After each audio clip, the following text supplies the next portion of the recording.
At my heaviest, I weighed approximately 240 pounds, but it got to the stage where I was too scared to step on the scales. My nickname at the time was Potato. You know, I was round. I was living such an unhealthy, unsustainable life. I had no choice but to lose weight. I went from being a potato to a classic physique competitor winning bodybuilding shows.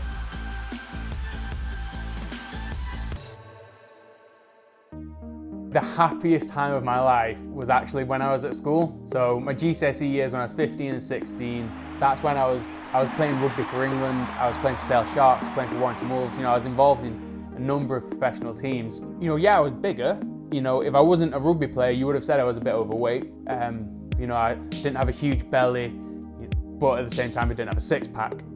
I didn't actually drink before university. Before university, I was living the life of an international rugby player, training camps every weekend, no house parties and stuff growing up. And then all of a sudden I came to university, wasn't pursuing professional rugby anymore. And I came to Leeds, which is a huge student, huge like party city. So it was straight in the deep end. And I kind of just went wild. I was going out a minimum of 4 times a week. And I basically was just drinking and partying more than anything else. That's all I really did for 2 years.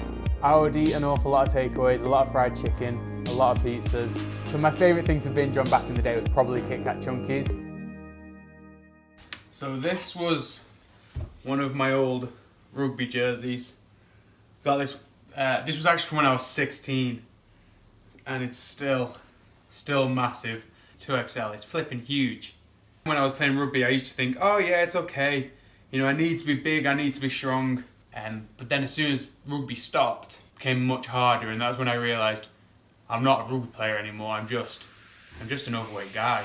I was living with the rugby guys. They used to call me Potato. So for my 20th birthday, they got me a personalised rugby vest. You know what? I didn't really like being called Potato. And it was one of those where I kind of just had to accept it and embrace it. That was going to be my nickname. And in all fairness, I look back at photos now, and I was round. I looked eerily like a potato. I can't believe that I used to live like that. You know, there were so many like red flags that I was living such an unhealthy, unsustainable life. I was unconfident and conscious of being overweight for a long time. I always was looking at short, quick fixes, and it just never happened. And then for my 3rd year of university, I went and studied at Hong Kong Baptist University. So I got out of that environment of partying all the time, drinking and takeaways. I had no choice but to lose weight. So my weight loss first started when I was out in Hong Kong. I didn't really know what the best way to train was or what I wanted to be doing in the gym. I just knew something was better than nothing. So I would set my alarm each morning, get up and go get a workout in. And it just started slowly. And over the course of a year, and I'd created a bunch of new habits, and I'd changed my lifestyle was the big thing. I came back from that year, and the first thing everybody said to me when they saw me was, "Damn, Dom, you've lost weight, you look good." I wanted to fill out shirts, I wanted to be big, I wanted to look muscular, you know, I wanted to look like a bodybuilder. So I started to slowly put on weight, but this time it was the right weight. I was bulking up and I was filling out, and it just snowballed from there. I fell in love with the process, and 3 seasons deep now, building for next year. At my heaviest, I weighed approximately 240 pounds, but it got to the stage where I don't actually have an exact figure for my heaviest weight because I was too scared to step on the scales. How has my body changed? It's hard not to just answer this. I've put on muscle and lost fat. The weight that I've lost altogether from my heaviest to my lowest is 70 pounds. My daily workout for most of the year is just about an hour to an hour and a half of weights every day. So, your body and your muscles don't know if you're lifting a barbell, dumbbell, resistance bands, a rucksack full of textbooks or water bottles. It just knows that it's got resistance against it and it's being made to work hard. So works at our advantage at the moment, and you can use anything. Lift bottles of water, a rucksack full of textbooks, lift your dog, lift your girlfriend if you have one. That's why I've got my textbooks.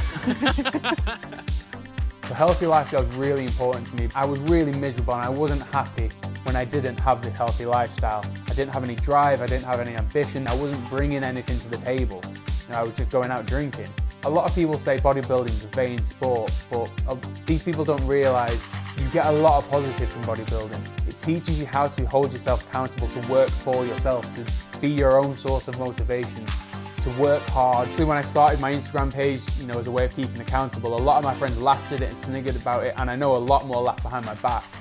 Then all of a sudden very quickly became, they were coming to me for advice, like, how did you do this?